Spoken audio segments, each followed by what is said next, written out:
लालू प्रसाद यादव भारतीय राजनीति का एक ऐसा किरदार है जिनके जीवन के किस्से न सिर्फ दिलचस्प हैं बल्कि कई बार हंसी भी ले आते हैं। कभी उनके टूटी फूटी अंग्रेजी में बोले हुए चर्चित संवाद तो कभी उनके चुटीले चुनावी भाषण। लेकिन लालू की राजनीतिक यात्रा केवल हास्य और ठहाकों तक सीमित नहीं रही, बल्कि इसमें ऐसे ऐसे मोड़ आए कि उन पर एक पूरी फिल्म बनाई जा सकती है।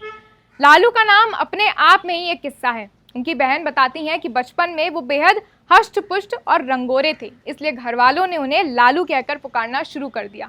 उनका बचपन गोपालगंज जिले के फुलवरिया गांव में बीता।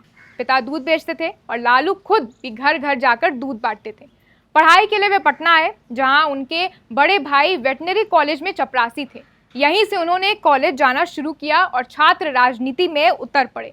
मंच उनके लिए नया नहीं था। बचपन में वो नटवा बनकर नाच गाना करते थे, जिससे लोगों को हंसाना, मोहित करना उन्हें पहले से ही आता था। पटना यूनिवर्सिटी से फिर उन्होंने पढ़ाई के दौरान वे छात्र संघ के महासचिव बने और उसके बाद फिर अध्यक्ष बने।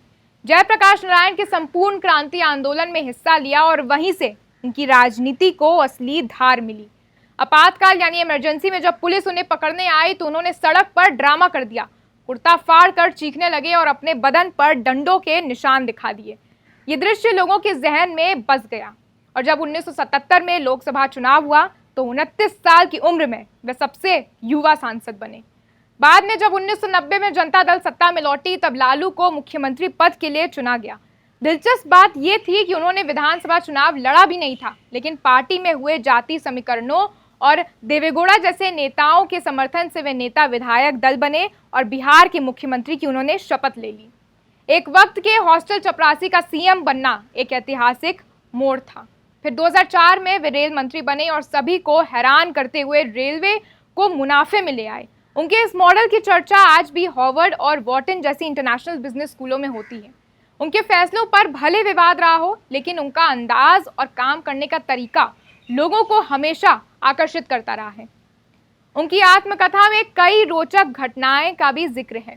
जैसे 2004 में उन्होंने ही मनमोहन सिंह को प्रधानमंत्री बनाने के प्रस्ताव को अपनी स्वीकृति दी थी।